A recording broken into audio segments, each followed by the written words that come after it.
First about nourishment. Okay, when a kid comes out, like child comes out from the womb, then what the mother gives it breast milk, right? Feeding. Yes. What is that for? Survival, right? Yes. Survival of what? The physical body. Body. The survival of the physical body. Yes. Okay, so the moon's energy can be used for that. So that's what one should use it for. Because finally, the action which one is going to do on this earth, because you need the body for that. Yes. Any actions. So for doing the body has to be in the right situation for that. For that, the body has to be nourished. Okay. And then the moon's energy will be used in nourishing of the body. That's all. That's how moon's energy should be used. Shiv Narayan Gurudev P T ನೇ ನಿಜವಾದ ಗುರು ಅಂತ ಹೇಳ್ತಾ ಈ ವಿಡಿಯೋನ ಆರಂಭಿಸ್ತೀನಿ. So ಈ ವಿಡಿಯೋದಲ್ಲಿ ಏನಪ್ಪ ಅಂದರೆ ನನ್ನ ಗುರುದೇವ ಮೂನ್ ಎನರ್ಜಿ ಅಂದರೆ ಚಂದ್ರನ ಶಕ್ತಿ ಏನು ಅಂತ ಹೇಳಿದ್ದಾರೆ.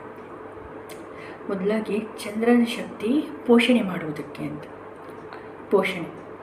ಮತ್ತು ಒಂದು ಹೇಳ್ತೀನಿ ಏನಂದರೆ ನಾನು ಗುರುದೇವ ಅಂದರೆ ನನಗೆ ಚಂದ್ರ ಅಂದರೆ ಏನು, ಮೂನ್ ಅಂದರೆ ಮಾಮ್ ಅಂದರೆ ಮದರ್ಗೆ ರಿಲೇಟೆಡ್ ಅಂತ ಇರೋದು. ಇವಾಗ ಮಂತ್ ಬಂದಿರೋದು ಮೂನಿಂದನೇ ಅಲ್ವಾ. ಸೊ ನಾನು ಗುರುದೇವ ಅದು ಹೇಳ್ತಾರೆ, ನಾನು ಇನ್ನು ಎಕ್ಸ್ಟ್ರಾ ಹೇಳಿದ್ದು. ಸೊ ನಾನು ಗುರುದೇವ ಏನು ಹೇಳ್ತಾರೆ, ಮೂನ್ ಎನರ್ಜಿ ಅಂದರೆ ಚಂದ್ರನ ಎನರ್ಜಿ ಪೋಷಣೆ ಮಾಡುವುದಕ್ಕೆ, ನರಿಶ್ಮೆಂಟೇ. ಇವಾಗ ಮಗು ಆಚೆ ಬಂದರೆ ಅಮ್ಮ ಏನು ಮಾಡ್ತಾಳೆ, ಹಾಲು ಕೊಡಿಸ್ತಾಳಲ್ವಾ.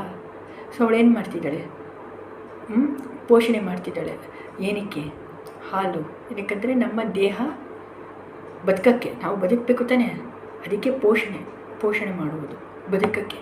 ಇವಾಗ ನನ್ನ ದೇಹ ಚೆನ್ನಾಗಿದ್ದರೆ ನಾವು ಅವಾಗಲೇ ತಾನೇ ಕರ್ಮ ಮಾಡೋಕ್ಕೆ ಸಾಧ್ಯ.